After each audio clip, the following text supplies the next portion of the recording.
Invocamos a la Santísima Trinidad, en el nombre del Padre, del Hijo y del Espíritu Santo. Amén.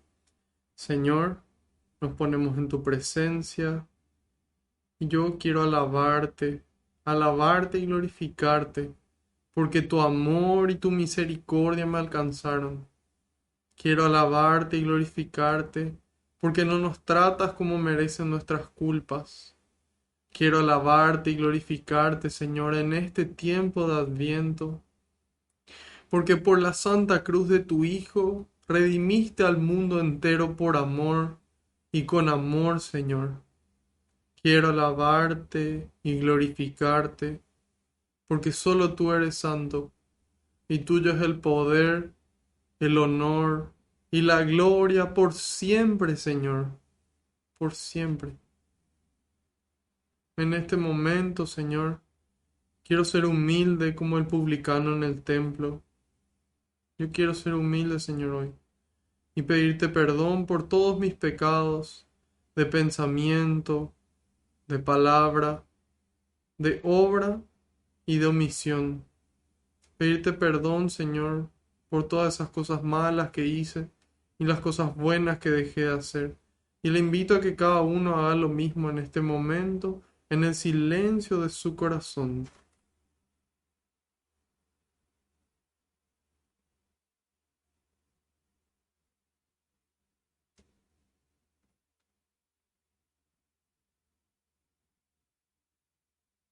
Gracias, Señor, por liberar eso que aprieta nuestro corazón.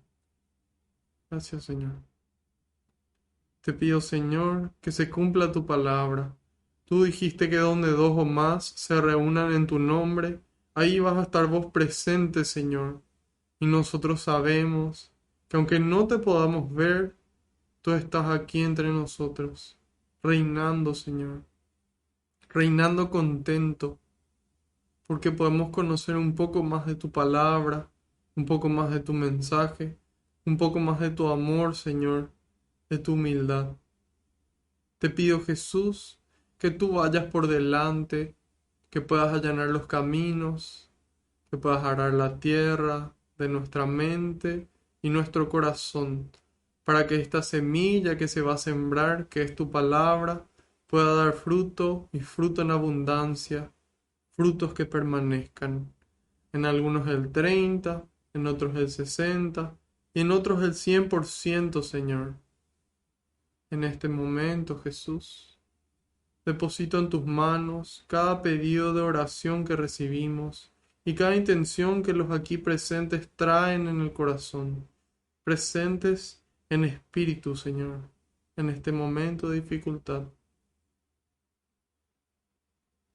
También pongo en tus manos, Señor, ese miedo que aprieta nuestro corazón, esas dudas que no nos dejan tranquilos, esos problemas, todo en tus manos, junto con cada alegría, con cada gozo, con cada bendición, todo en tus manos, porque no hay lugar mejor que ellas, Señor, y porque sé que tú todo lo recoges con alegría y se lo entregas al Padre, para que Él nos conceda a cada uno esa gracia que estamos necesitando, no la que queremos, sino la que necesitamos, Señor, a su debido tiempo y acorde a su voluntad.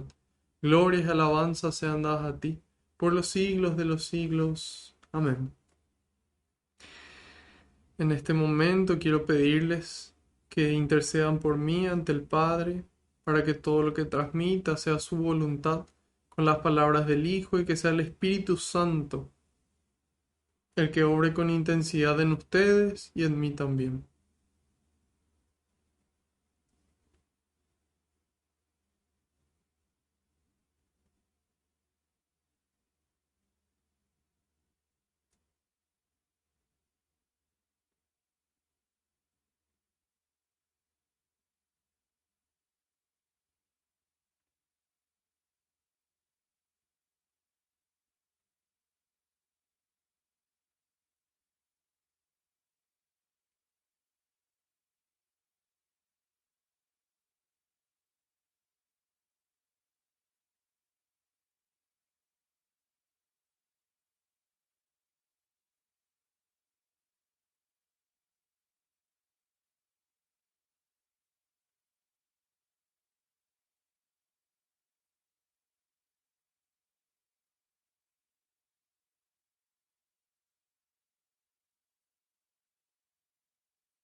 Amén.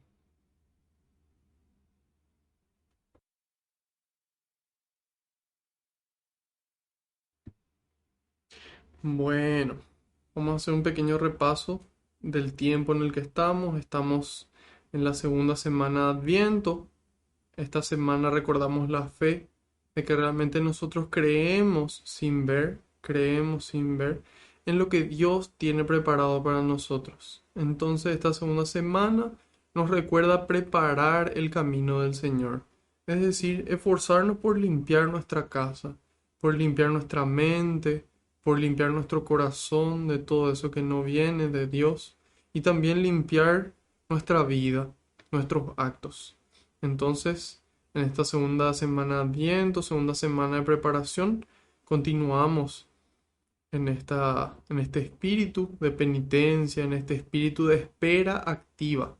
Entonces, para eso, como para toda fiesta, nos preparamos y generalmente llevamos regalos. Entonces, los regalos que podemos hacer a Jesús a modo de recordatorio son estas obras de misericordia. Él nos dice en Mateo 25:40, todo lo que por uno de estos pequeños lo hicieron, por mí lo hicieron. Y en Mateo 25:45, lo que por ellos no lo hicieron, por mí no lo hicieron. Entonces estamos invitados hoy a poder tomar la iniciativa, a cada oportunidad que se nos presenta, poder realizar un acto de amor. Las obras de misericordia corporales son dar de comer al hambriento, dar de beber al sediento, dar posada al peregrino, vestir al desnudo, visitar al enfermo, visitar a los presos, enterrar a los difuntos. Y después también tenemos 7 obras de misericordia, 7 obras de amor espirituales. Enseñar al que no sabe, dar buen consejo al que lo necesita, corregir al que se equivoca, en tiempo y en forma, por supuesto.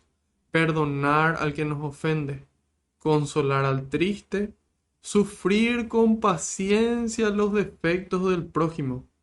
Qué acto de amor más grande, sufrir con paciencia los defectos del prójimo. Y finalmente rezar por vivos y difuntos. Entonces, hecho este recordatorio, vamos a continuar con nuestra formación de hoy. Vamos a iniciar hoy con la carta de San Pablo a los Gálatas, es decir, los cristianos que vivían en Galicia. Si bien San Pablo cuando escribe esa carta a los Gálatas, esa misma carta está remitida a nosotros hoy. Nosotros hoy somos esa iglesia de Galacia. Entonces, vamos a ver el capítulo 5 en los versículos del 13 al 26. La carta a los Gálatas está después de los Corintios y antes de la carta a los Efesios, todo en el Nuevo Testamento, por supuesto. Esta carta a los Gálatas es una carta bien cortita, que si pueden aprovechar, leanla completa. Hoy nosotros vamos a leer solamente un fragmento porque es para lo que nos alcanza el tiempo. Entonces, Gálatas 5, del 13 hasta el final del capítulo 5, que sería el versículo 26.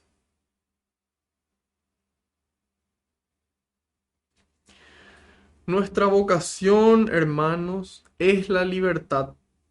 No hablo de esa libertad que encubre los deseos de la carne, sino del amor por el que nos hacemos esclavos unos de otros. Pues la ley entera se resume en una frase: amarás al prójimo como a ti mismo. Pero si se muerden y se devoran unos a otros, cuidado, que llegarán a perderse todos. Por eso les digo, caminen según el Espíritu, y así no realizarán los deseos de la carne. Pues los deseos de la carne se oponen al Espíritu, y los deseos del Espíritu se oponen a la carne. Los dos se contraponen. Los dos se contraponen, de suerte que ustedes no pueden obrar como quisieran.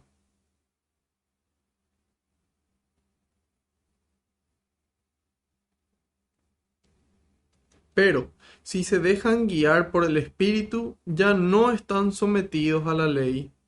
Es fácil reconocer lo que proviene de la carne: fornicación, impurezas y desvergüenzas, culto de los ídolos y hechicería, odios, ira y violencia, celos, furores, ambiciones, divisiones, sectarismo y envidias, borracheras, orgías y cosas semejantes.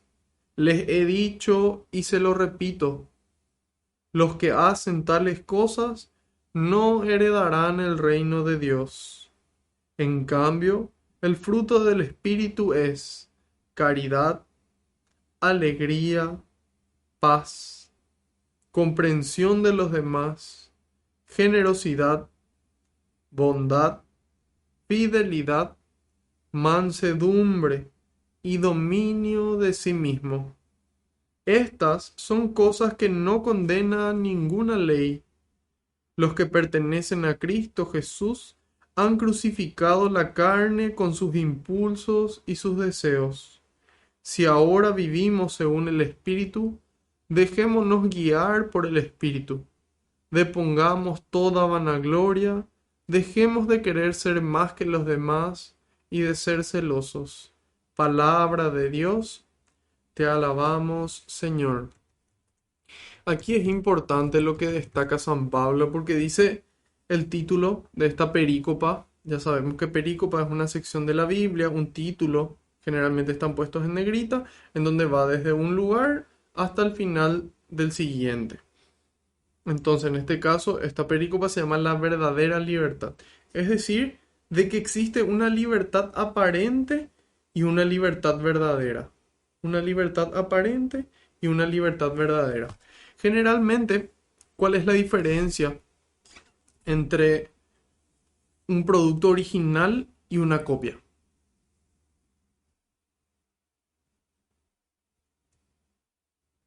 ¿Cuál es la diferencia entre un producto original y una copia?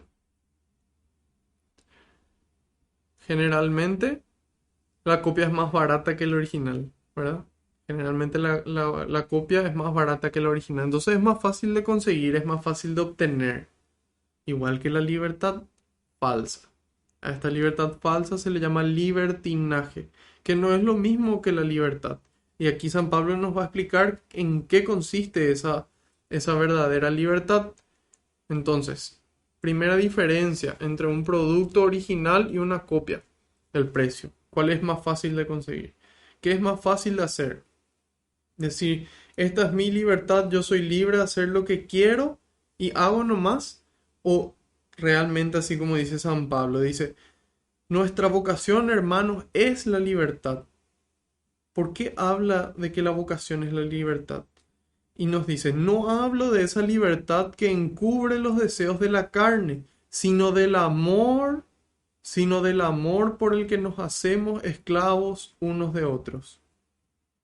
Ok, entonces, la libertad falsa, el libertinaje es más fácil de conseguir. Uno directamente hace lo que quiere y cree que eso es la verdadera libertad. En cambio, la verdadera libertad consiste en amar, en libremente, en que libremente nosotros podamos decidir, yo voy a ser esclavo de los demás. Entonces soy un esclavo libre porque no es alguien que me hace su esclavo, sino que yo me hago esclavo del resto. Y eso fue lo que hizo María. Cuando el ángel le dice que justamente la lectura de mañana, que también hoy a la noche ya se leyó, se celebra la fiesta de la Inmaculada Concepción de María. Entonces, ¿por qué entonces se celebra cuando se encarna Jesús? Porque entonces ahí escuchamos las palabras del ángel que le dicen llena de gracia. Llena de gracia es una palabra que en el original griego dice quejaritomene. Quejaritomene. Y esa palabra llena de gracia se utiliza una sola vez en toda la Biblia. Ni en el Antiguo Testamento ni en el Nuevo Testamento se utiliza otra vez que en ese momento, que en esa palabra que el Señor le asigna a María. Ese título que el Señor le asigna a María a través de su mensajero, el arcángel Gabriel. Entonces, le dice, alégrate María.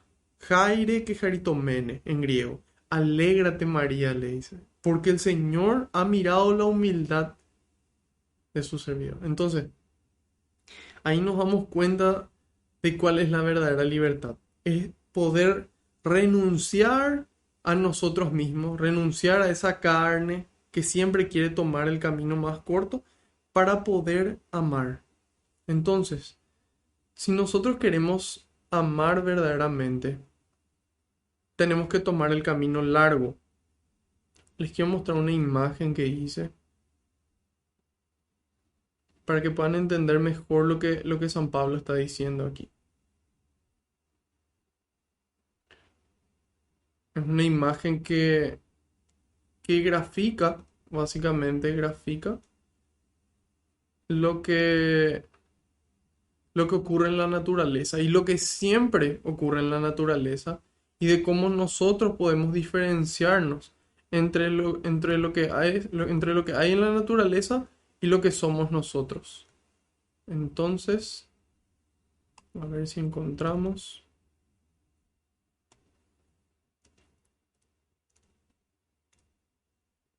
No está queriendo aparecer, pero lo vamos a encontrar.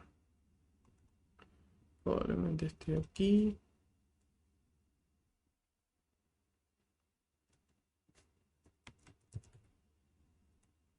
Gracias por su paciencia, soporten con paciencia los defectos de su prójimo. Bueno, este es un defecto que no encontramos donde tiene que estar, entonces ahora ya estamos viendo en qué parte está. Ok, excelente. Entonces entramos aquí, documentos, ahí está, abrir, ok. Bueno, este gráfico les hice con mucho cariño para que puedan visualizar.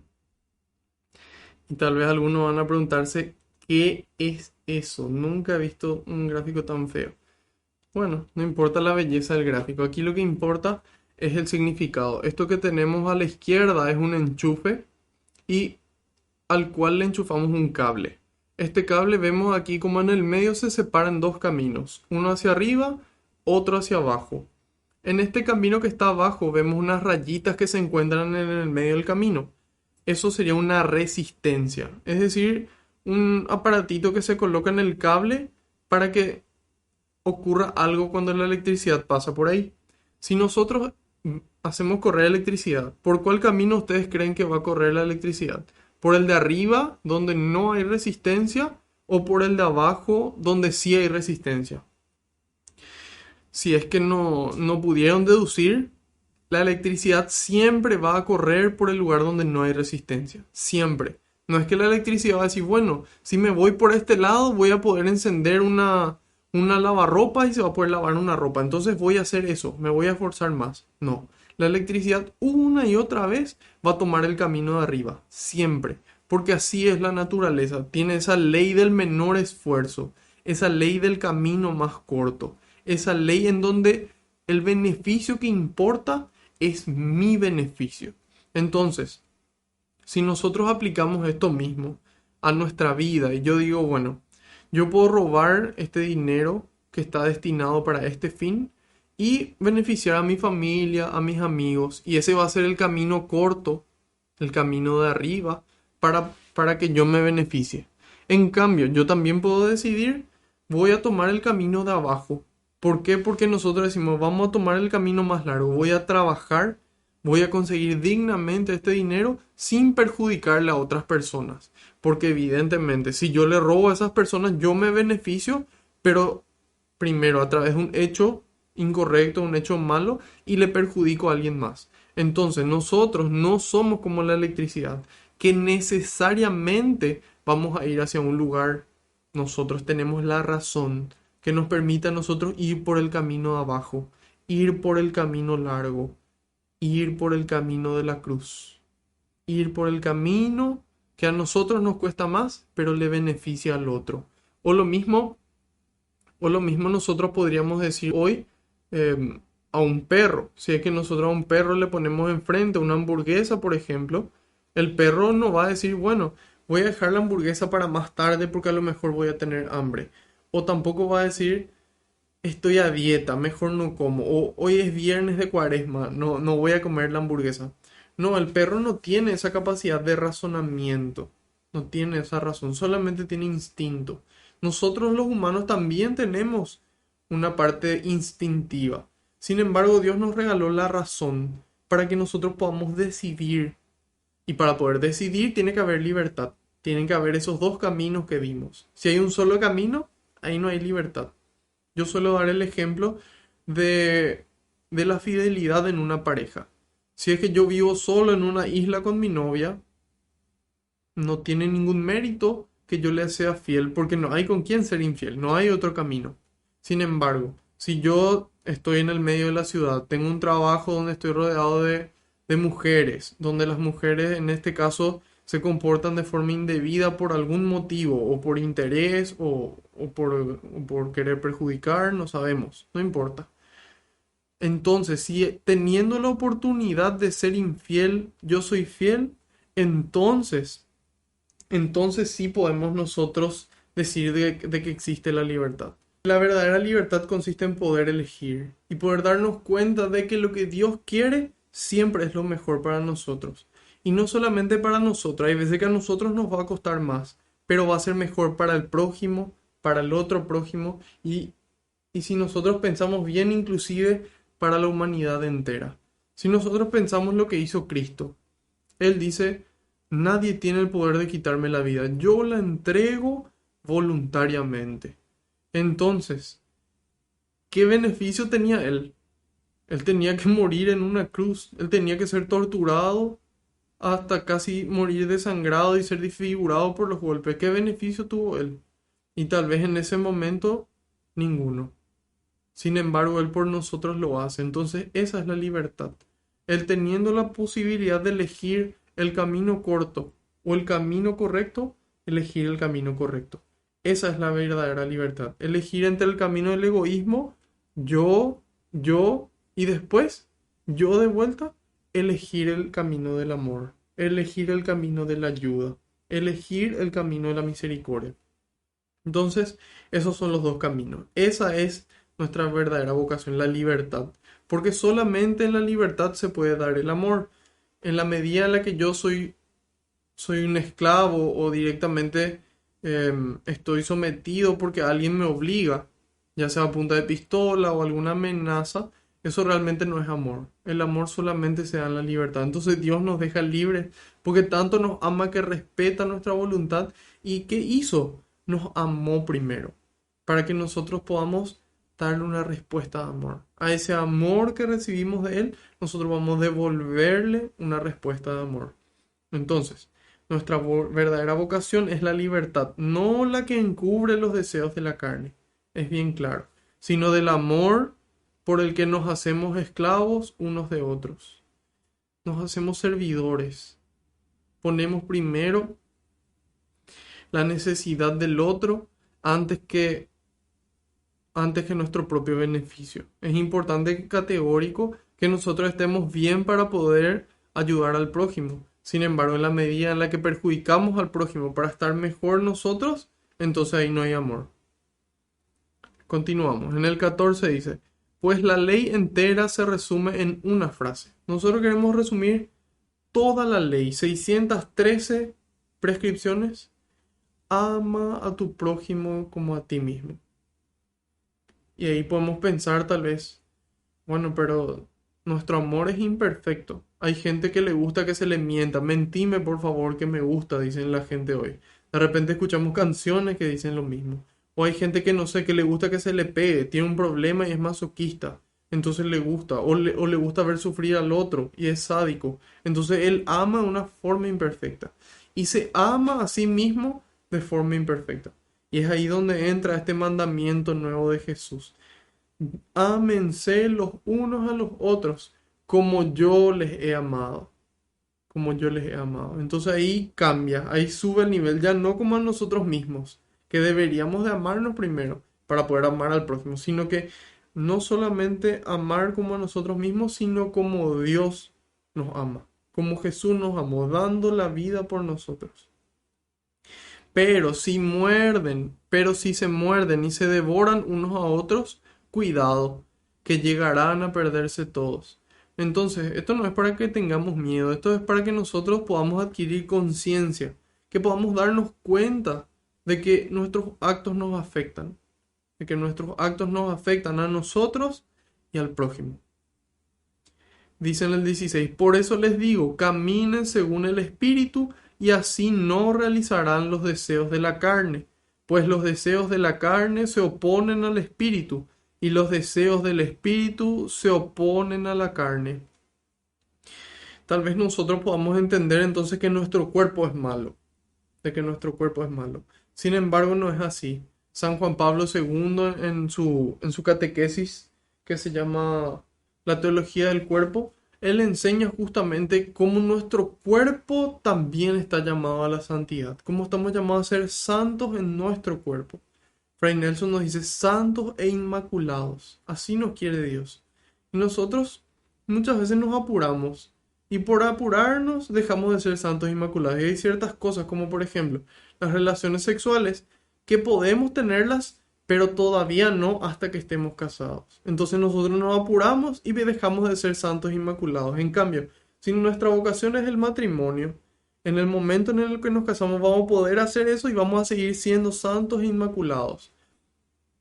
Entonces, ¿qué nos enseña el padre Ernesto María Caro con respecto a los instintos, con respecto a esos deseos internos que tenemos? Como por ejemplo, puede ser eh, los deseos de tener relaciones sexuales. Entonces, ¿qué ocurre? Nosotros vemos aquí de que el último fruto que menciona en el 23 es el dominio propio. Entonces, el deseo sexual de por sí es bueno. ¿Por qué? Porque dentro del matrimonio, dentro de ese contexto para el cual Dios lo creó, es fundamental. Porque ayuda a esa unidad en la pareja, ayuda a que puedan realmente complementarse, hacerse uno y que su amor crezca más. Que su amor crezca más. Aparte, tal vez si es que fuera un proceso doloroso o un proceso, no sé, eh, que no fuese placentero, tal vez menos gente iba a querer tener hijos. Hay gente que también le ayuda el querer tener hijos que sea algo placentero. Entonces, ¿qué ocurre? Nosotros tenemos el deseo sexual porque Dios puso en nosotros ese deseo sexual. Dios creó todo y ese deseo sexual también lo puso Él dentro del diseño de nuestro cuerpo. Sin embargo, estamos llamados a poder controlar ese deseo, a tener esa libertad de control, de dominio sobre sí mismo, para que en el momento en el que corresponde podamos darle fruto. Sin embargo, en la medida en la que se descontrola ese deseo sexual, se descontrola, entonces caemos en la lujuria, en ese deseo sexual descontrolado. Y ese sí ya es un pecado. ¿Por qué? Porque nosotros en lugar de ponerle a Dios en el centro, estamos poniendo nuestro deseo sexual como primer lugar. Y entonces, en la medida en la que no tenemos ese dominio propio, se descontrola ese deseo sexual, entonces se convierte en lujuria. También podemos tener en cuenta el deseo de descanso, que sería que nuestro cuerpo necesita descansar.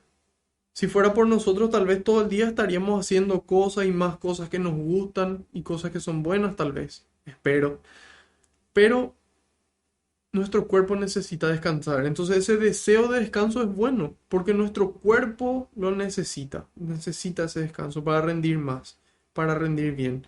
Sin embargo, en la medida en la que ese deseo de descanso se descontrola, se transforma en pereza. Y eso ya nos impide a nosotros construir el reino de Dios. En lugar de hacer lo que tenemos que hacer para amar, para construir el reino, no lo hacemos, porque esa pereza no nos deja. Entonces ahí nos damos cuenta de cómo el deseo sexual, la pereza, es mala. Entonces, el deseo de tener cosas, por ejemplo. Está bien tener cosas, porque en la medida en la que tenemos cosas vamos a poder ayudar más. Vamos a poder ayudar más. Pero, ¿qué pasa cuando ese deseo de tener cosas se descontrola, se convierte en avaricia? Y ahí entonces nos damos cuenta de cómo ese deseo de la carne, de querer tener más dinero, más poder, más comida, más lo que sea, más todo, tiende a descontrolarse. Tiende a descontrolarse. No tiende a quedar en equilibrio, a comer un poco y bueno, decir ya estoy satisfecho. No, si me gusta, como más y como más. Entonces, En la medida en la que nos volvemos más espirituales, podemos controlar ese deseo de la carne. Entonces nuestra voluntad se fortalece por el Espíritu Santo. El Espíritu Santo nos da la fuerza, da esos frutos que menciona, que vamos a citarlos uno a uno a continuación. Entonces, estamos invitados a vivir según el Espíritu, a poder también nosotros con nuestra carne ser santos, con nuestra carne ser santos. Entonces, en ese sentido, nuestro espíritu, el Espíritu Santo puede santificar nuestro cuerpo y nosotros podemos santificar a Dios con nuestros cuerpos también, en la forma en la que actuamos. Y dice, en el 17, los dos se contraponen, dice, de suerte que ustedes no pueden obrar como quisieran. Hay veces que ese deseo que tenemos de lo que sea, hay veces que el enojo, por ejemplo, el enojo de por sí es bueno. Marco, ¿cómo va a ser bueno el enojo? Si nosotros leemos la carta, creo que es a los Efesios, San Pablo dice, enójate pero sin pecar. Enójate pero sin pecar. Entonces, ¿por qué es bueno el enojo? Ahí tenemos que irnos a la definición de enojo. El enojo es ese sentimiento que una persona experimenta, vos y yo, cuando cada uno percibe que se está haciendo algo malo. Cuando yo percibo que se está haciendo algo malo, entonces yo me enojo. Y ese enojo me mueve a mí para tratar de corregir eso que no está bien. Para tratar de corregir eso que no está bien. Entonces, pero ¿qué ocurre cuando se descontrola? Se convierte en ira. Y esa ira puede llevarnos a matarle a una persona, ya sea físicamente o con palabras, con miradas. Y justamente conversando con un sacerdote, él me decía tres cosas ahí que no vuelven atrás. Tres cosas que no vuelven atrás. La palabra dicha no vuelve atrás. Una vez que nosotros decimos eso, eso no vuelve. La bala disparada y el tiempo o esa oportunidad de hacer las cosas. Entonces, estamos llamados a estar atentos, a permanecer en oración. Velen y oren, dice Jesús, porque el espíritu está dispuesto, pero la carne es débil. Entonces, estemos atentos, hermanos, especialmente en este tiempo de Adviento, que sea nuestro impulso para continuar todo el año en ese mismo espíritu. Entonces, el enojo de por sí es bueno, dijimos, en la medida en la que eso me lleva a la corrección fraterna que vimos en las catequesis anteriores. Y muchas veces son esos impulsos los que no nos dejan obrar como quisiéramos. Entonces es cuestión de ser conscientes de que hay ciertos impulsos, de que esos instintos llegan antes que la razón. Llegan antes que la razón. Entonces cuando queremos reaccionar por instinto, ese es el momento de pisar el freno. Es el momento de pisar el freno, porque si no frenamos vamos a provocar un accidente. Entonces frenar y ahí le damos tiempo a que la razón actúe en nosotros. De ese instinto pasa a la razón y ahí podemos actuar como debemos actuar, como Dios quiere que actuemos. Excelente.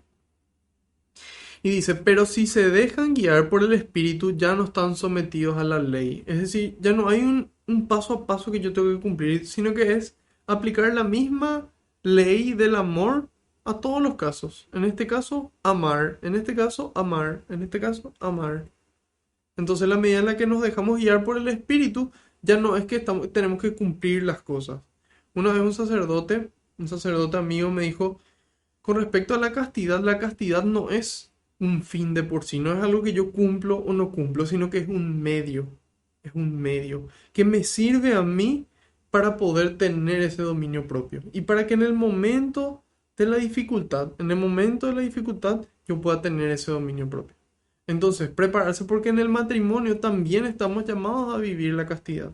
Nosotros dentro de la iglesia es importante que sepamos que no tenemos permitido usar ningún método anticonceptivo que no sea los métodos naturales, es decir, ni el preservativo, ni la pastilla del día antes, ni el día después, ni no sé, la verdad que no es mi tema de dominio, pero bueno, es importante que sepamos que estamos llamados a vivir también la castidad dentro del matrimonio, que tampoco podemos vivir en el matrimonio y hacer todo lo que nosotros queramos y de la forma que queramos en el matrimonio. También hay una castidad dentro del matrimonio, que es un medio, nuevamente, es un medio para alcanzar un fin. ¿Cuál es ese? Que nuestro amor sea más fuerte, que nuestro amor no sea solamente un deseo, solamente físico, sino que nuestro amor espiritual crezca, que nuestro amor de conocerle a la otra persona, de compartir, de disfrutar de su presencia también. Entonces, en la medida en la que nosotros entendemos, esto se nos hace más fácil, siendo que nosotros muchas veces pensamos que esos son los fines, de que la ley es la ley, esto es lo que hay que cumplir. Y sin embargo, nosotros estamos llamados a cumplir, sí, es nuestro mandato cumplir, sí, pero para alcanzar un fin. Y que finalmente en la medida en la que le ponemos amor, estamos cumpliendo toda la ley. Entonces, dice en el 19, es fácil reconocer lo que proviene de la carne, fornicación, impurezas y desvergüenzas, es decir, toda relación sexual fuera del matrimonio. Esa es la fornicación. Y el adulterio es toda relación sexual fuera del matrimonio estando casados. Sí, esa es la diferencia entre fornicación y adulterio. Fornicación, impurezas y desvergüenza. Es decir, eso que no nos importa qué le pasa al prójimo si es que yo hago o no hago esto. Entonces, nos dice, eso viene de la carne. En el 20 cita el culto a los ídolos y la hechicería. Muchas veces nosotros cometemos el pecado de idolatría, no idolatrando necesariamente a otros dioses, no a un dios budista, tal vez no a un dios, no sé, shintoísta, no a un dios pagano, sino que le idolatramos poniendo otras cosas en el lugar de Dios. Tal vez una persona, tal vez diciendo, yo si alguien le llega a hacer algo a esta persona, soy capaz de matar. Y ahí nos damos cuenta de cómo estamos dispuestos a violar esa ley de Dios por otra persona. O decir, no, si esta persona me deja, yo no pienso volver a creer en Dios. Y ahí nos damos cuenta de cómo ponemos otras cosas en el lugar de Dios. Entonces, esas idolatrías es importante que las analicemos. Si quieren, pueden anotar y escriban, ¿cuál es mi ídolo? O si quieren, primero, ¿tengo algún ídolo? Primera pregunta, ¿tengo algún ídolo? Segundo, ¿cuál es mi ídolo? ¿A quién yo le pongo antes que a Dios? Y esto no es para sentirnos mal y decirnos, no, somos unos idólatras o lo que sea, no, sino para poder reconocer, para poder ver y a partir de ahí empezar a trabajar y pedirle al Señor, Señor, yo quiero que vos seas el Rey, yo quiero que vos nazcas en mi corazón, yo quiero que me ayudes y me des la fuerza para hacerte espacio en mi corazón, para que vos puedas ocupar tu lugar y yo pueda ocuparme de tus cosas y de esa forma, finalmente, por añadidura, Él nos da todo lo que necesitamos. Entonces, culto a los ídolos y hechicería, todo lo que es, bueno, detrás del yoga hasta el budismo, y tienen que conocer toda la filosofía que hay detrás. Yo estoy estudiando ahora en la facultad y es impresionante la forma de pensar que hay detrás. Dicen que no existe un alma, que no existe un yo, que no, es realmente bastante, bastante complejo, pero bueno.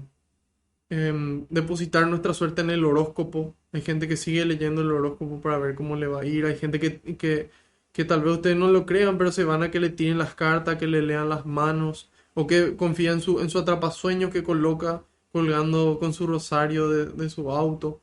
Entonces, su pata de conejo, su gatito que hace así. Por favor, dejemos de lado todo lo que no viene de Dios. Pongamos nuestra confianza en ese Creador, en ese Dios todopoderoso que por amor nos creó y que nos sigue acompañando cada día.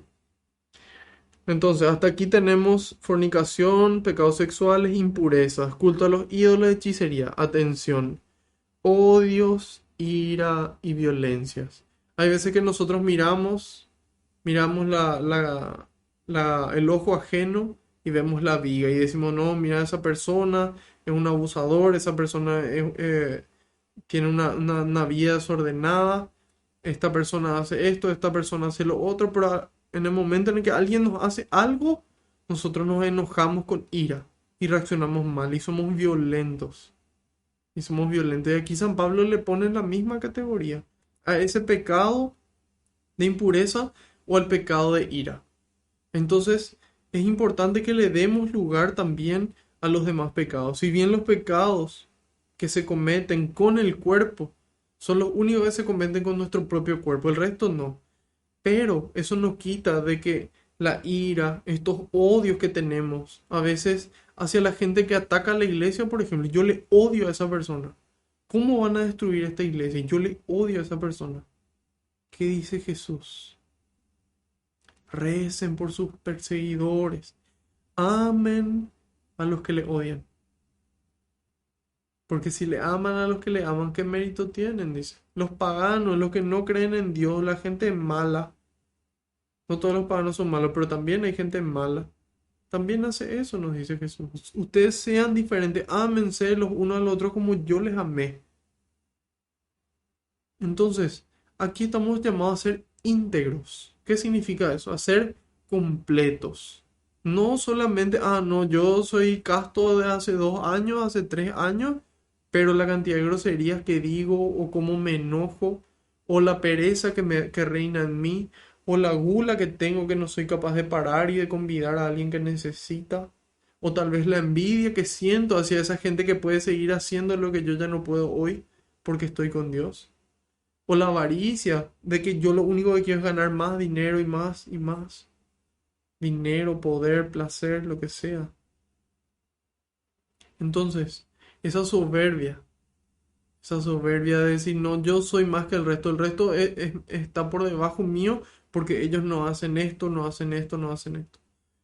Y no es así, todos somos iguales, todos somos iguales. Entonces, seamos conscientes que estamos llamados a ser íntegros. No solamente Dios nos llama a ser santos en lo sexual con nuestro cuerpo, sino en nuestra mente y nuestra boca, en nuestra palabra y en nuestro corazón. A veces no decimos nada, pero dentro de nuestro estamos pensando ahí, ojalá que se caiga muerto pronto. Ojalá que se caiga muerta pronto. Y eso no viene de Dios. Eso no viene de Dios. Eso no es lo que Dios nos pide. Y se entiende, es comprensible porque nos duele lo que la gente nos hace. Sin embargo, nosotros estamos llamados a tomar una decisión, a darnos cuenta que somos libres. Siempre tenemos una opción. Elijamos la que Dios nos presenta. Esa siempre va a ser la mejor. Después dice celos. Hay gente que dice, no, yo porque te amo nomás soy celoso. Es mentira, es mentira. San Pablo da la descripción del amor y dice, el amor no es celoso, dice. Entonces no es por amor que nosotros celamos, sino muchas veces por miedo o por falta de confianza, por inseguridad. En síntesis, por miedo. Entonces, démonos cuenta de que eso no viene de Dios. Y si somos celosos, pidámosle al Señor, no es, no, yo soy celoso y así me tienen que querer. No funciona así la vida. Dios quiere que cada día seamos mejores, que cada día seamos más santos. Y yo sé que cuesta, a mí me cuesta muchísimo algunas cosas. Y me sigue costando, pero sigo luchando. Sigo pidiéndole a Dios que me ayude. Sigo pidiéndole a Dios que me dé las herramientas para ser un poco más santo cada día. Y aquí estamos en la lucha. Celos, furores, ambiciones, divisiones, sectarismo. No, ustedes son colorados, nosotros somos liberales. No, ustedes son zurdos, nosotros somos de derecha. No, ustedes son carismáticos, nosotros somos tradicionales. Sean uno para que la gente crea que el Padre me envió, dice Jesús. Busquemos esa unidad, busquemos esa paz. Yo no le estoy diciendo de que tienen razón todos, porque no es así. Sin embargo, estamos llamados a poder convivir, a poder dialogar, a poder conversar. Eso sí.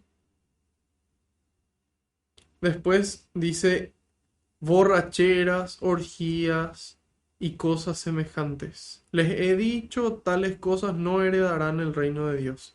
Entonces ahora llegan muchos cristianos lastimosamente hoy, seguidores del Señor que van a misa, que se confiesan, que tienen su comunidad, que procuran vivir la castidad, que procuran ser honestos, que procuran no envidiar a nadie, que procuran hacer las cosas con diligencia, no ser perezosos, que procuran hacer obras de bien,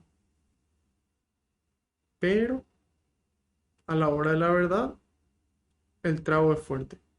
Y, y es muy triste ver cómo muchos católicos, muchos cristianos, seguidores del Señor, toman y después manejan. Y eso realmente es muy penoso. Y yo antes En algún momento de mi vida lo hacía hasta que después Dios me llamó la atención. Porque, porque no depende de nuestras capacidades. Yo pensaba, yo en mi soberbia, o tal vez en mi razonamiento solamente, yo pensaba, yo puedo manejar y tomar. Porque si yo tomo, yo soy más prudente, yo me voy más despacio, presto más atención y no me va a pasar nada. Va a venir alguien de frente y yo me voy a subir la vereda. Entonces eso es lo que yo pensaba. Pero después Dios me dijo, no, no es así. Por algo está puesta la ley. Por algo está puesta la ley. Y encima, no es solamente eso, sino que nosotros además de ser, estamos llamados a parecer también. Porque la gente recibe el mensaje como la gente te ve. Si la gente me ve a mí como un borracho, me van a decir, pero de qué verdad me estás hablando? ¿De qué me estás, con qué autoridad me estás pidiendo que yo haga esto? Entonces, estamos llamados a poder ser coherentes. Aquí dice que los borrachos no heredarán el reino de los cielos. Orgías, tampoco. Cosas semejantes. Entonces, seamos conscientes, hermanos. Tomar una copa de vino no está mal, si es que no tengo que manejar. Hay gente que se defiende y dice, ah, Jesús tomaba vino. Sí, pero Jesús no se emborrachaba. Jesús no ahogaba sus penas en el alcohol. Él ahogaba sus penas en la oración. Él ahogaba sus dificultades en el Padre. Entonces nosotros estamos llamados a poder seguir su ejemplo. Si bien tomar no está mal, tomar una cerveza, tomar una copa de vino, no está mal de por sí. Pero entonces, ¿cuáles son las consecuencias? Y démonos cuenta, hermanos, de que esto tampoco, nosotros hay gente que es como que salta y dice, no, los homosexuales no heredarán el reino de los cielos. Acá en la Biblia dice, y acá dice que los borrachos tampoco. Entonces no es suficiente con hacer apostolado, con rezar, con intentar cumplir todo excepto el trago. Dios quiere todo, hermanos. Dios quiere todo, toda nuestra vida. Él quiere todo nuestro amor y nuestro corazón, así como Él estuvo dispuesto a darlo por nosotros. Entonces, todo esto que estamos citando es importante que lo tengamos en cuenta. Y si tal vez nos cuesta, que le pidamos a Dios, Señor, yo no puedo. Esto es más fuerte que yo. Y Dios va a vencer. Y dice en el 22, en cambio, atiendan lo que ocurre en una persona cuando Dios reina en ella, cuando ese Espíritu Santo da fruto. El Espíritu de Dios es el que da esos frutos en nosotros. Dice, el fruto del Espíritu es caridad. Caridad es el amor puesto en obras. El fruto del Espíritu Santo. ¿Cómo yo sé si una persona le tiene a Dios adentro? Mira las obras. Mira cómo actúa. Caridad, alegría, dice. ¿Cómo nosotros teniéndole a Dios adentro vamos a estar todo el día así enojados, molestos, tristes? Dios nos ama, Dios está con nosotros, Dios nos da la fuerza, Dios da frutos de alegría, caridad, alegría, paz. No, yo no puedo vivir en paz con la cantidad de problemas que tengo. Dios nos da el poder de estar en paz en medio de la tormenta. En medio de la tormenta que hacía Jesús, se acostaba y dormía, porque él tenía verdadera paz. Él sabía en manos de quién se colocó. Él sabía en quién puso su confianza. ¿Y vos? ¿Y yo? Entonces, paz. El Espíritu Santo nos da paz. No esa paz aparente nuevamente. Antes habíamos hablado de la libertad y dijimos que la libertad falsa es más barata, es más fácil de conseguir. Otra característica de lo que es falso, se acaba rápido, se descompone más rápido, dura poco. En cambio, la libertad verdadera permanece. Lo mismo que la paz. A veces pensamos que la paz es la ausencia de conflictos. Sin embargo, Jesús dice no. ¿Ustedes piensan que yo vine a traer la paz? No. Yo vine a traer la espada, dice él. Y después dice, yo les doy mi paz, ni angustias ni miedos. Esa es la paz de Dios. No tener angustias ni miedos, sino luchar por el bien, hacer el bien. Y por supuesto dejar de hacer el mal. Entonces, fruto del Espíritu Santo. ¿Cómo yo sé si es que Dios está obrando con intensidad en una persona? Caridad, alegría, paz, comprensión de los demás. A mí no me importa, ese no es mi problema. ahí no está obrando Dios con intensidad. Ese no es mi problema, pero yo voy a ver qué puedo hacer para ayudarle. Si puedo hacer algo para ayudarte, te voy a ayudar. Esa es la comprensión de los demás. Tratar de entender, tratar de ser empáticos. Esa es la palabra de moda hoy. La empatía. Entonces aquí nos dice que esa empatía es un fruto de que Dios está actuando en nosotros. Mm, Después dice generosidad. Generosidad. Ser generosos, amar, tomar el camino largo, pero que sea el camino mejor. Que el mundo sea un lugar mejor después de haber pasado en nosotros. Que el mundo sea más santo después de haber pasado en nosotros. Caridad, alegría, paz, comprensión de los demás, generosidad, bondad, dice, bondad, fidelidad. El ser fieles es un fruto del Espíritu Santo.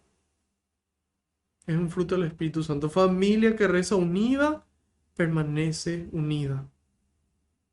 Porque Dios está en el centro y Dios mantiene esa unidad. Dios renueva todo, todo lo hace nuevo.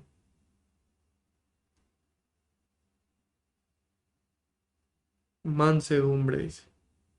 Mansedumbre. Que uno pueda aceptar las cosas como son. Y darnos cuenta de lo que dice la carta de Santiago. La ira del hombre no realiza la justicia de Dios.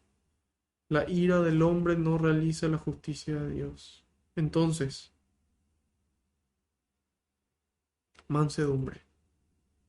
Y finalmente dominio de sí mismo. ¿Qué te dice el mundo hoy? Ahora, ya. Todo tiene que ser en este momento, instantáneo. Comprá ahora y recibirlo en 15 minutos. Y no llega y ya perdemos la paciencia y nos enojamos en este momento. Vos pagás ahora, ahora tenés. Y así también en las relaciones interpersonales. Vos querés ahora, ahora tenés. Y si no, dejá nomás. Si te pica, rascate, dice un dicho popular. Mentira. Si te pica algo y vos te rascaste, rascaste, rascaste, rascaste, hasta que después te empieza a sangrar. Y más te pica, más te rascas. Más te pica, más te rascas. Si te pica, rascate, no es un buen consejo. Si te pica, aguantate. Si te pica, aguantate. Porque si te rascas, va a llegar a que te sangre, más te pica y más te rascas. Entonces, ahí no hay dominio propio. Si demasiado querés hacer, tenés que hacer, te dice el mundo. Si demasiado querés hacer, tenés que hacer nomás ya. ¿Qué es lo que tanto? ¿Qué es lo que tanto? Palabras asesinas. ¿Qué es lo que tanto? Entonces, dominio propio. Cuando yo tengo esa capacidad de dominarme, de dominar ese instinto para actuar con mi razón, para poder dejar ese egoísmo y amar, entonces yo me doy cuenta Dios está en esta persona. Un termómetro para saber si es que la persona está con Dios.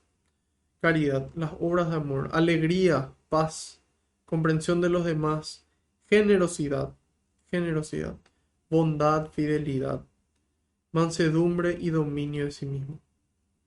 Estas son cosas que no condena ninguna ley, dice. Entonces, esto es lo que Dios quiere hacer con nosotros. Dios quiere construir un mundo mejor, quiere que seamos más felices, quiere darnos paz, quiere darnos alegría, quiere darnos todo eso, pero en lo verdadero, en eso que nosotros aquí lo recibimos de Dios y podemos continuar en el tiempo, porque eso es lo verdadero. Ahí nos damos cuenta, cuesta más esfuerzo, cuesta más que la copia, claro que sí, pero ahí también nos damos cuenta de que dura más y de que es mejor. Dice, los que pertenecen a Cristo Jesús han crucificado la carne con sus impulsos y sus deseos. Es decir, hasta aquí llegamos. Hasta aquí llegamos. Ahora va a empezar a reinar el Espíritu. Ok, me gusta Marco. Quiero tomar esa decisión. Quiero que reine el Espíritu. ¿Qué hago? Cambiar hábitos. ¿Qué hago?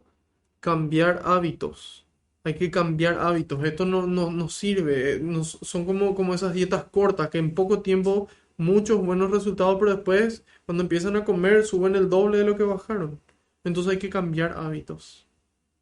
Hay que cambiar hábitos. ¿Y cuáles son los 5 hábitos que sí tenemos que tener? Ya dijimos, siempre decimos lo mismo.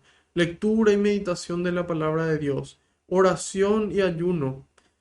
Sacramentos, especialmente reconciliación y Eucaristía, lo más frecuentemente posible. una comunidad que me acerca hacia Dios y finalmente la caridad, el amor puesto en obras. Y plus, te regalo el contenido que consumimos, las películas, las músicas, los videos, todo lo que consumimos afecta a nuestro cerebro. Se llama neuroplasticidad. Todo lo que consumimos le afecta a nuestro cerebro. Entonces, todas estas cinco cosas, más el contenido, son los hábitos que hacen que el Espíritu Santo pueda obrar con mayor intensidad y que podamos dar esos frutos de santidad. ¿Sí? Bien. Y dice, si ahora vivimos según el Espíritu, dejémonos guiar por el Espíritu. Depongamos toda vanagloria o toda gloria vana. Es decir, todo lo que nosotros pensamos, esto es lo que me hace sentir bien. Darnos cuenta realmente, hacer un análisis que se llama de pureza de intención. Significa qué hay realmente detrás de eso. ¿Qué hay realmente? ¿Cuál es el motivo último que me lleva a mí a hacer las cosas? ¿Por qué estoy haciendo? Y dice, dejemos de querer ser más que los demás y de ser celosos. En otras traducciones dice envidioso. Entonces, ¿a qué nos invita San Pablo a reconocer nuestra vocación? Estamos llamados a ser libres. ¿Y cuál es esa máxima libertad? Esa libertad verdadera es tomar el camino correcto. Es elegir el camino que Dios nos muestra. Que Dios nos muestra. Y entonces eso implica llevar una vida íntegra, dejando de hacer todo lo que ya mencionamos y empezando a dar más frutos del Espíritu Santo. Eso es. De aquí pasamos a nuestro libro de Hechos de los Apóstoles. Nosotros le conocemos ya también como el Evangelio del Espíritu Santo. Como el Evangelio del Espíritu Santo. Ya como le llamaban los primeros cristianos, porque más allá de narrarnos la vida de San Pablo y de San Pedro principalmente, nos narra como el Espíritu Santo, él, como el Espíritu de Dios fue obrando en los cristianos y cómo fue trabajando en la iglesia, construyéndola desde los inicios.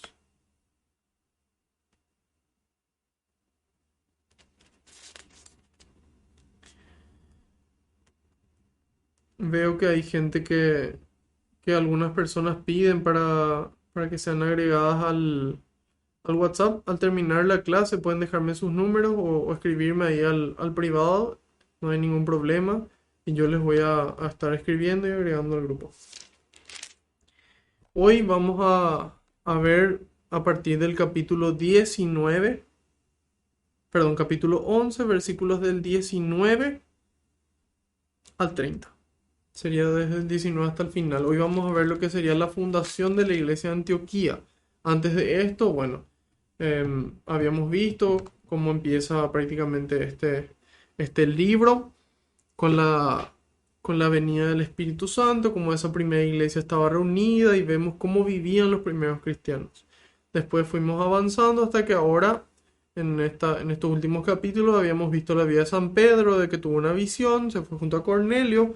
Cornelio era un pagano, era un gentil. ¿Y qué ocurrió? Ocurrió que el Espíritu Santo descendió sobre ellos antes de que sean bautizados. Ocurrió un hecho extraordinario para que Pedro crea verdaderamente en lo que Dios ya le había anunciado en su visión. Entonces Pedro dice, ¿cómo vamos a negarle el agua? ¿Cómo vamos a negarle el bautismo a esta gente que recibió el Espíritu? Así como nosotros lo recibimos. Estoy buscando mi agua. Ok. Entonces, ¿cómo vamos a negarle? Entonces, Pedro al volver a Jerusalén, a él le reclaman su conducta. Le dicen, ¿cómo puede ser que entraste a comer con ellos si nosotros lo tenemos prohibido? Y Pedro le justifica y termina esa sección cuando luego Pedro, de haberles explicado con dulzura y con respeto, punto por punto, por qué hizo lo que hizo y cómo fue Dios el que le guió a hacer eso, entonces dice, se tranquilizaron y alabaron a Dios diciendo, también a los que no son judíos les ha dado Dios la conversión que lleva a la vida.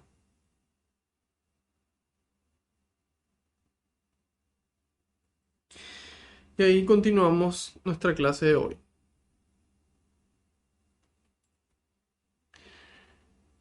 Algunos que se habían dispersado a raíz de la persecución cuando el asunto de Esteban llegaron disculpen, algunos que se habían dispersado a raíz de la persecución cuando el asunto de Esteban llegaron hasta Fenicia, Chipre y Antioquía, pero solo predicaban la palabra a los judíos. Sin embargo, unos hombres de Chipre y de Cirene, que habían llegado a Antioquía, se dirigieron también a los griegos y les anunciaron la buena noticia del Señor Jesús. La mano del Señor estaba con ellos, y fueron numerosos los que creyeron y se convirtieron al Señor. La noticia de esto llegó a oídos de la iglesia de Jerusalén y enviaron a Bernabé a Antioquía. Al llegar, fue testigo de la gracia de Dios y se alegró. Animaba a todos a que permaneciesen fieles al Señor con firme corazón, pues era un hombre excelente, lleno del Espíritu Santo y de fe. Así fue como un buen número de gente conoció al Señor. Bernabé salió para Tarso en busca de Saulo, y apenas lo encontró, lo llevó a Antioquía. En esta iglesia trabajaron juntos durante un año entero, instruyendo a muchísima gente, y fue en Antioquía donde los discípulos por primera vez recibieron el nombre de cristianos.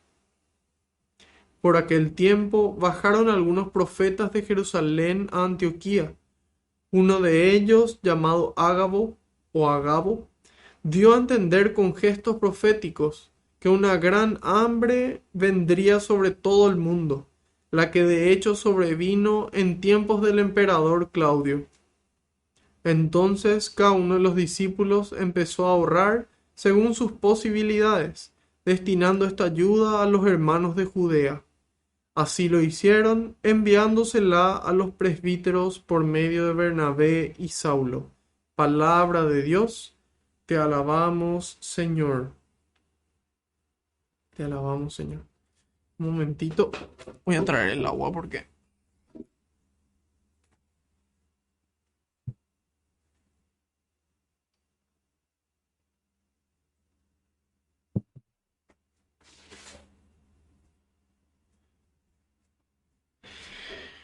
porque se seca la garganta. Mil disculpas por la interrupción, muchas gracias por su paciencia. Un poco de ejercicio para la paciencia. Bueno, continuamos. Entonces, vemos aquí cómo se narra la fundación de la iglesia de Antioquía.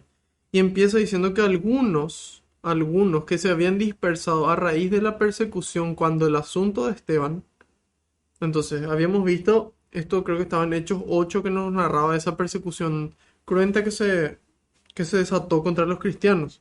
Y nos dice que llegaron hasta Fenicia, Chipre y Antioquía, pero solo predicaban la palabra a los judíos. Entonces, vamos a mirar un poco otra vez nuestro mapa para saber hasta dónde llegaron. A ver, creo que este es nuestro mapa.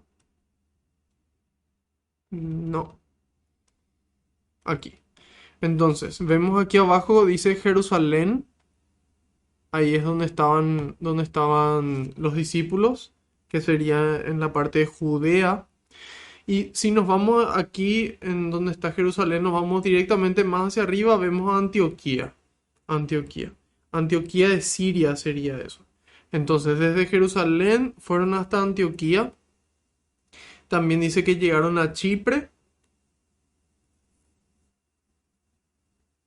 Dice, a Chipre y a Fenicia. Entonces, a todos estos lugares pudieron llegar luego de la persecución. Y dice que en medio de la persecución, ellos en lugar de esconderse, seguían predicando. Solamente que aquí nos da un ejemplo de que estas personas que salieron de Jerusalén, fueron a Antioquía, a Chipre y a Fenicia, solamente le predicaban a algunos judíos.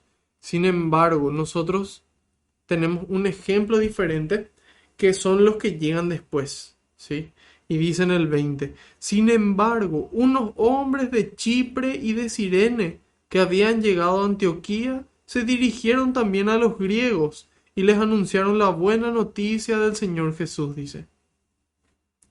Entonces ahí nos damos cuenta de cómo hay gente más valiente, hay gente como que se anima a más, como que el Espíritu Santo les impulsa a más. ¿Y por qué ha de ser?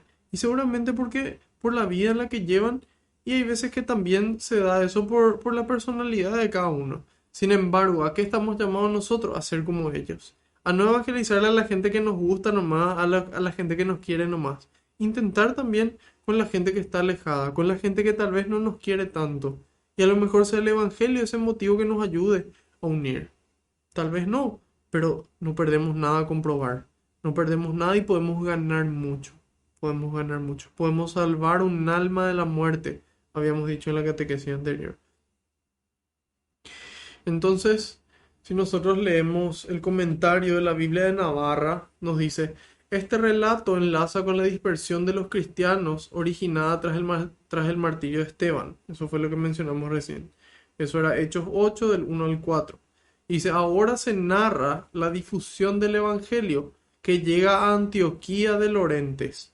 Bueno, eso es porque hay dos Antioquías. Hay una Antioquía ahí arriba, que es la que vimos, y después hay otra que está más arriba aún, que creo que se llama Antioquía de Pisidia.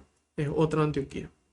Entonces dice, llega a Antioquía de Lorentes, capital de la provincia romana de Siria. En este mapa que les mostré, que no es es este.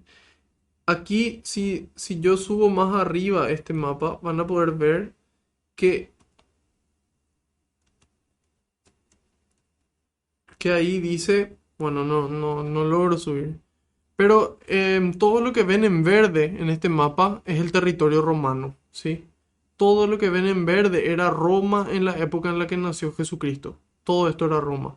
Entonces, nos dice aquí de que esta ciudad Antioquía, que vemos aquí en el centro, esta ciudad Antioquía era la capital de la provincia romana de Siria. Entonces, era una ciudad muy importante. Era una ciudad muy importante. Y nos cuenta que Antioquía es la primera gran urbe o la primera gran ciudad del mundo antiguo en la que se predica a Jesucristo. Entonces, así como hoy tal vez haya ciudades muy grandes, no sé, Brasilia tal vez, o París, Madrid, no sé, alguna ciudad que ustedes crean que puede ser una ciudad muy grande y muy concurrida, Nueva York, tal vez. Bueno, en este caso, Antioquía nos dice de que esta fue una de las primeras grandes ciudades donde se predicó a Jesucristo. Y nos dice, era junto con Éfeso, que le vemos ahí a la izquierda, le vemos ahí a la izquierda a Éfeso, dice que era junto con Éfeso la ciudad más importante después de Roma y de Alejandría. Entonces, aquí vemos en el mapa, aquí un poco más abajo, a la izquierda de Jerusalén está Alejandría. Y Roma vemos que está donde creo que actualmente luego se encuentra. Perdonen mi ignorancia. Entonces, tenemos las dos ciudades principales de Roma, que eran sí, del Imperio Romano, que eran Roma propiamente y Alejandría. Después ya venían aquí Antioquía y Éfeso. Entonces, aquí en Antioquía, desde Jerusalén, vienen los apóstoles, perdón, no los apóstoles, vienen los discípulos que se escapaban durante la persecución. Y entonces nos dice que tenía en aquel entonces esta ciudad alrededor de 150.000 habitantes y una numerosa colonia judía. Entonces, tenía muchos habitantes y había muchos judíos colonos ahí. Y nos dice, constituía un centro de gran relevancia cultural, económica y religiosa. El anuncio del Evangelio en Antioquía no se limita ya a judíos y prosélitos, se dirige a todos, y forma parte de la actividad cotidiana, normal y espontánea, de los cristianos helenistas llegados desde Jerusalén después del martirio de Esteban. La misión de Antioquía, nos dice, encierra un gran significado en la expansión del cristianismo. Entonces, esta misión de llevar a Cristo a Antioquía nos dice que representa una importancia elevada en lo que es el cristianismo, en la expansión del cristianismo. Y nos dice, pues el centro de gravedad de la iglesia cristiana comienza a desplazarse desde Jerusalén a esta ciudad, que será el punto de partida para la evangelización del mundo pagano. Entonces, ¿qué ocurre? Empieza a desplazarse, nos dice, del centro de Jerusalén a Antioquía. Y de aquí empieza lo que sería la evangelización del mundo pagano. Nosotros hoy, gracias a San Pablo, somos católicos, somos cristianos. Gracias a esta misión que empezó aquí, nosotros queremos saber cuáles son nuestros inicios. Aquí empezó, en Antioquía. Este fue uno de los centros a partir de donde es como que se expandió con mayor intensidad a todo el mundo pagano. Aquí empezó esta situación. Y nos dice, por eso San Lucas subraya la comunión entre ambas iglesias, es decir, cómo estaban unidas en el amor, unidas por Dios, esta comunidad de Antioquía y la iglesia de Jerusalén. Y nos dice, es la iglesia de Jerusalén la que se siente responsable y solicita de toda la misión, y solicita de toda la misión cristiana, dice.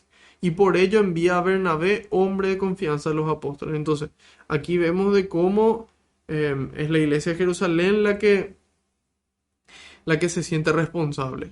¿Por qué? Porque ellos son los que recibieron directamente la buena noticia. Y nos dice, al ver el inmenso panorama de actividad apostólica, Bernabé va a Tarso a buscar a Pablo para que se incorpore a la labor.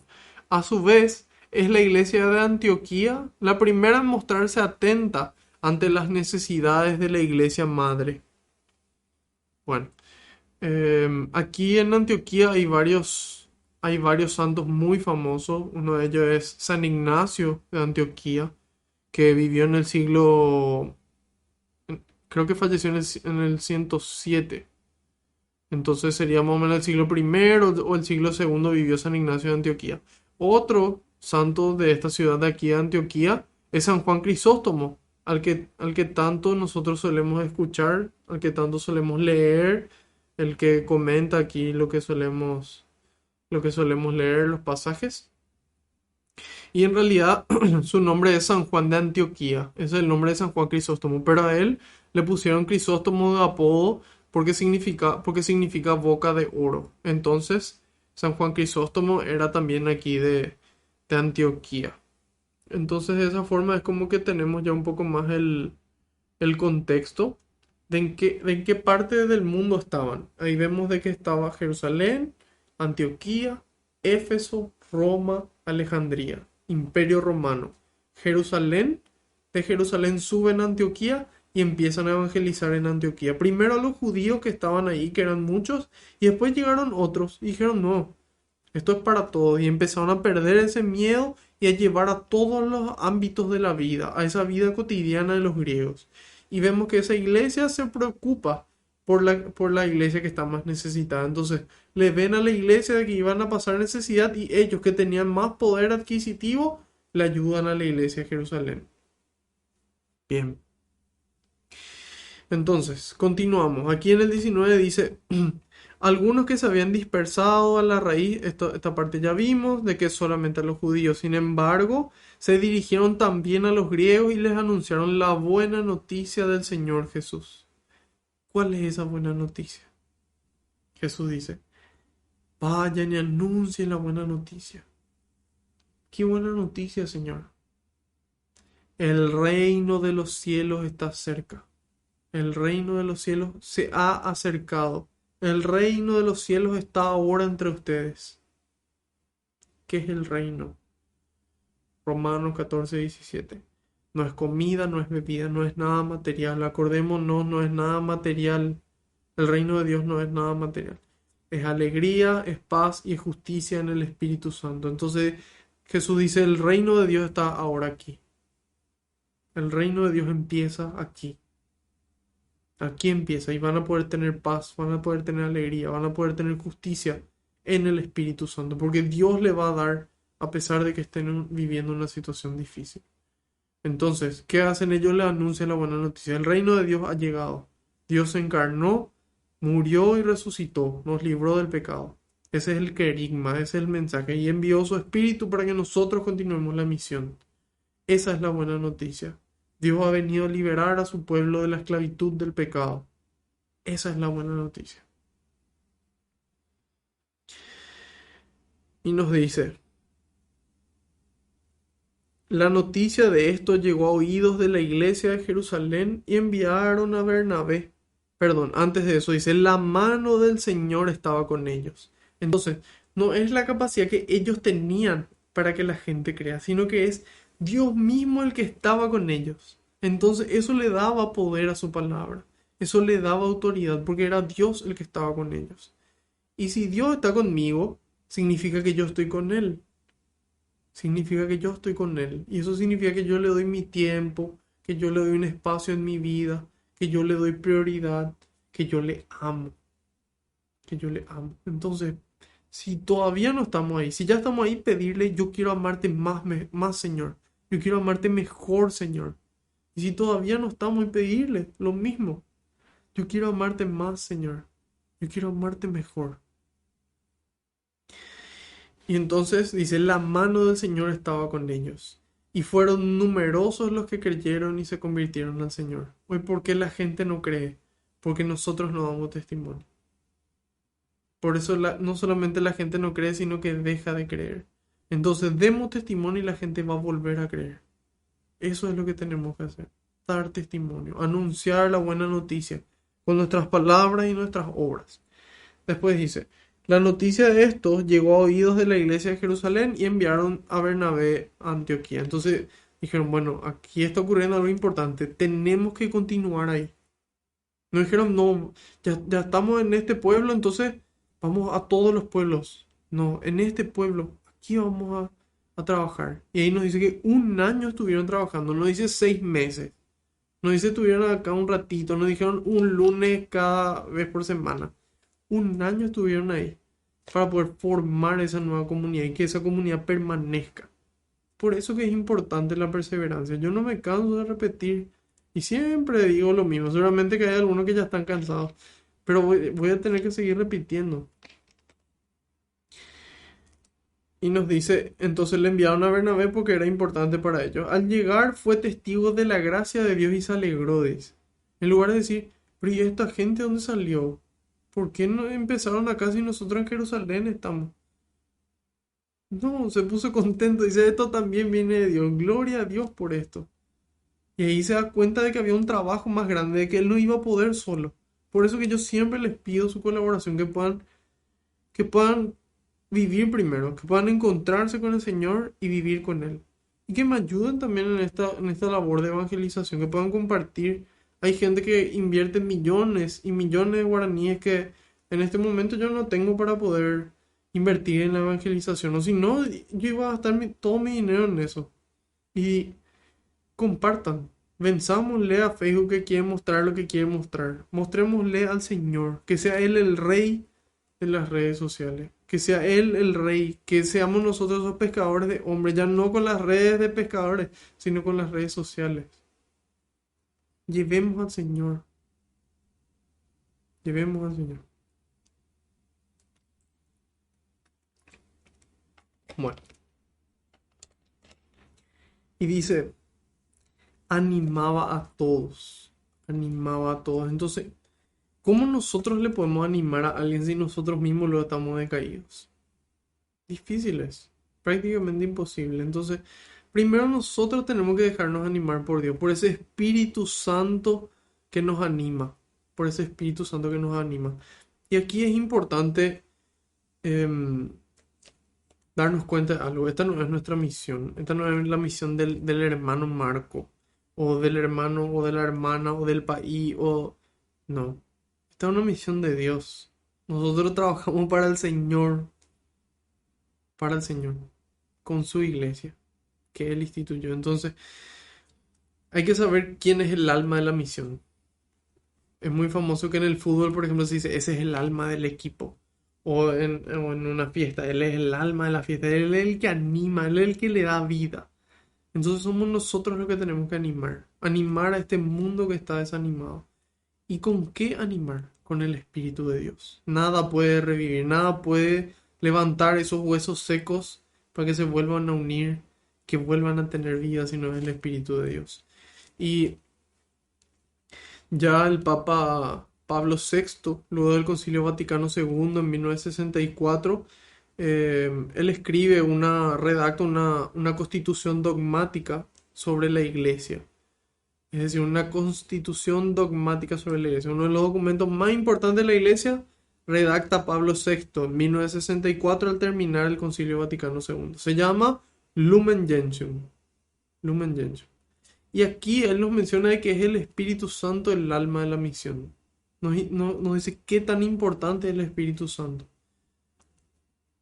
Nos dice, consumada la obra, en el numeral número 4, consumada la obra que el Padre encomendó realizar al Hijo sobre la tierra. Es decir, hecha la tarea de Cristo que el Padre le mandó realizar. Dice, fue enviado el Espíritu Santo el día de Pentecostés, a fin de santificar indefinidamente a la iglesia. Indefinidamente a la iglesia. Y para que de este modo los fieles tengan acceso al Padre por medio de Cristo en un mismo espíritu.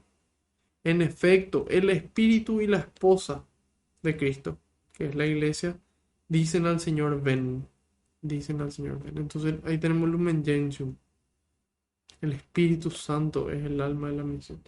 También San Juan Pablo II escribe el 7 de diciembre de 1990. ¿Qué fecha estamos hoy? 7 de diciembre de 2020. Es decir, imagínense, 30 años atrás, en este día, el Papa escribió esta encíclica. Se llama Redemptoris Missio, o bien el mandato misionero. Nosotros tenemos una misión que cumplir. Nosotros no estamos gratis acá en la tierra, no estamos porque nos volvimos a despertar nomás. Estamos aquí porque Dios quiere algo de nosotros. Quiere que construyamos su reino, ese reino de amor. Y ahí nos dice en los numerales del 21 al 30, él explica esta parte que mencioné antes del alma de la misión. Dice, el Espíritu Santo es el protagonista de la misión. Y ahí menciona su otra encíclica del 86. Dice que el Espíritu Santo es Señor y dador de vida.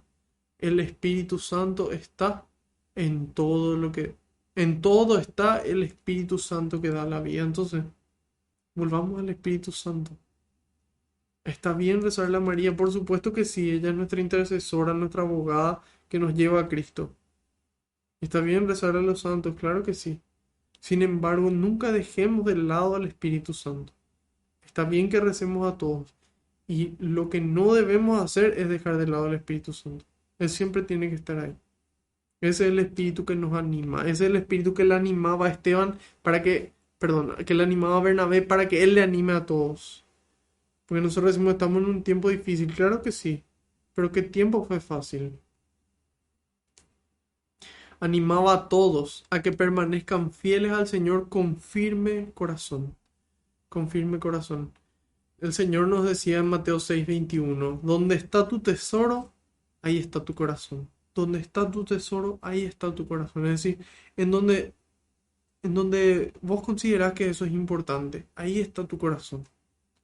Donde está lo que es valioso para vos, ahí está tu corazón. Ahí están tus sentimientos y tus pensamientos. En lo que es valioso para vos. Y finalmente, donde están tus pensamientos y tus sentimientos, ahí están tus actos. Entonces, corazón firme, dice. Ahí yo no me rajo, yo no corro, yo no huyo, yo estoy aquí para construir el reino. Y a veces me equivoco y me equivoco. Y seguramente me voy a seguir equivocando. Pero no me voy a cansar, voy a estar firme en el servicio al Señor. Y eso es lo que yo quiero que cada uno también pueda hacer. Que ustedes se encuentren con el Señor y quieran cumplir esta misión. Y no porque nadie les pide, no porque yo cada lunes les vuelvo a enviar la invitación, sino porque quieren estar ahí. Porque quieren estar. Y por ningún otro motivo, porque quieren encontrarse con el Señor. Por ningún otro motivo. Y nos dice, pues era un hombre excelente, lleno del Espíritu Santo y de fe, nos dice. Lleno del Espíritu Santo. Entonces ahí nos damos cuenta por qué él daba tanto fruto. Porque era el Espíritu de Dios el que estaba obrando a través de él. ¿Cómo no va a dar fruto? Y permaneció firme y estaba él, no sé, prácticamente solo. Y un pequeño medio, un instrumento ahí, un poquito de levadura haciendo fermentar la masa. No tengamos miedo de ser pocos los que estemos aquí reunidos. Ojalá algún día estemos, no sé, así como se ven en cualquiera de esos vivos que hacen esas personas que hablan de cualquier tema. Ojalá que sí, para que todos juntos podamos construir más, para que todos juntos podamos construir más.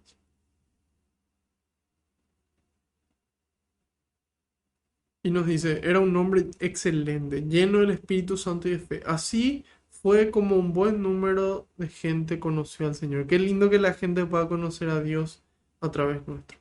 Que pueda conocer no solamente sobre Él, sino a Él mismo. Que pueda conocer el amor de Dios por el amor que nosotros le tenemos a la gente. Qué diferente va a ser el mundo.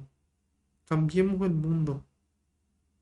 Cambiemos el mundo. Conquistemos el mundo para Dios. Con su gracia, con su amor. Todo es posible para el que cree. Todo es posible. Y ahí nos dice, Bernabé salió para Tarso en busca de Saulo. Entonces a veces nosotros salimos en busca de alguien, pero nadie se ofrece, nadie está ahí. Y bueno, a veces nos toca trabajar un poco más solo, otras veces sí aparece alguien que nos ayuda y bueno, nos toca a nosotros ser como Saulo, estar a disposición y donde se necesita y ahí estoy.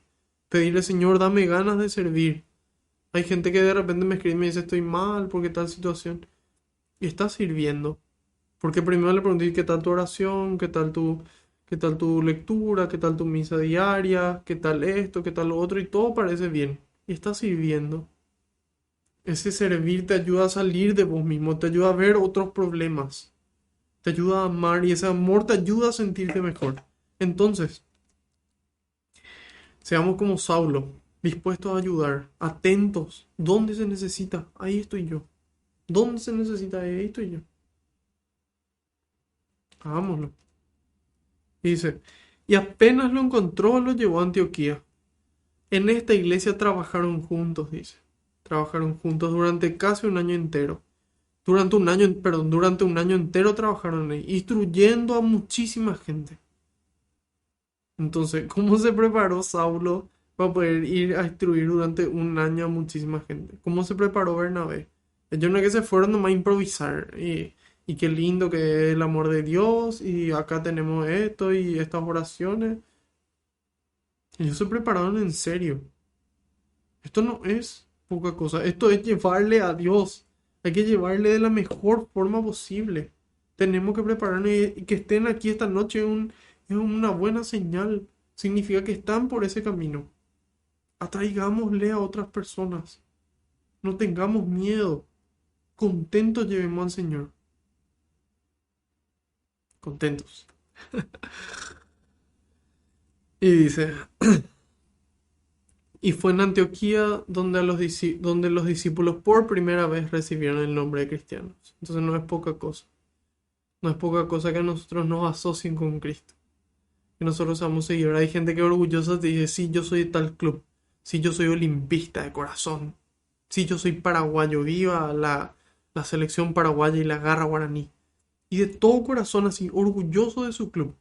O yo soy hijo de tal persona. Sí, mi papá esto, mi papá lo otro. Sí, yo soy seguidor de tal cantante. Cuanto más yo soy seguidor de Cristo. Eso implica algo. Eso es una responsabilidad. Entonces, es importante que seamos conscientes de esa responsabilidad, que podamos trabajar. Y dice en el 27, por aquel tiempo bajaron algunos profetas de Jerusalén a Antioquía. Entonces, aquí vemos de que tenía un don de profecía y dice uno de ellos llamado Agabo, dio a entender con gestos proféticos que una gran hambre vendría sobre todo el mundo. Esta hambre aparentemente vino justamente durante el mandato de Claudio, allá por los años 41 al 54 después de Cristo, y ahí el Imperio Romano padeció una gran crisis de alimentos, del 47 al 49 aproximadamente.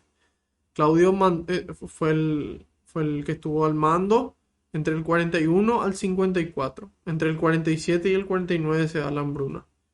Y dice que afectó entre otras regiones, a Roma, a Grecia, a Siria y Palestina. A ella probablemente se refiere la profecía de Agabo. La próspera comunidad de Antioquía decide enviar a los cristianos de la iglesia madre de Jerusalén la ayuda que necesitaban. Los discípulos antioquenos manifiestan, como hicieron los cristianos de la primera hora, en Hechos 4:34, que vendían sus cosas y lo ponían a disposición, su caridad y solicitud hacia los hermanos necesitados, y demuestran de este modo el genuino carácter del cristianismo. Y dice en el 29, entonces cada uno de los discípulos empezó a ahorrar según sus posibilidades. Cada uno, si yo puedo ahorrar más, ahorro más. Si yo menos, y bueno, eso es lo que puedo dar hoy. Tal vez mañana pueda dar más. Pero siempre con respecto a sus posibilidades. Yo no puedo comparar a una persona que gana, no sé, un sueldo mínimo con una persona que gana 10.000, 20.000 dólares, 60.000 dólares. ¿Cuánto más puede ayudar a esa persona y cuánto más ayuda en la realidad? Habría que ver, ¿verdad? Y dice, extraordinarios o sencillos y humildes, dice, los carismas son gracias del Espíritu Santo, que tienen directa o indirectamente una utilidad eclesial.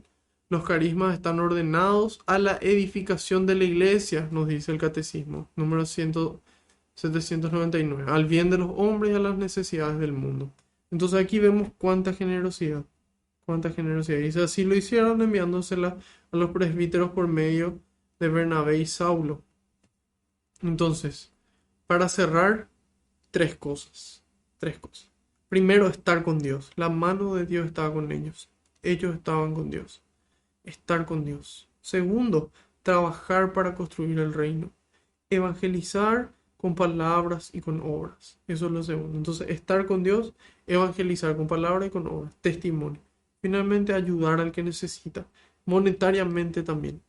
Y de esta forma cerramos nuestra catequesis de hoy. Bastante, bastante rica en contenido. Yo les invito a que en la semana puedan volver a verla. Si es que pueden hacerse de tiempo. Y si no, les invito a que se hagan de tiempo. Porque el tiempo no existe para poder repasarla. Entonces ahí tenemos toda la carta de San Pablo a los Gálatas y vimos ahora en Hechos que lo importante es estar con Dios para poder evangelizar con palabras y obras y finalmente la importancia de ayudar al que necesita, siempre en la medida de nuestras posibilidades. Vamos a darle gracias a Dios.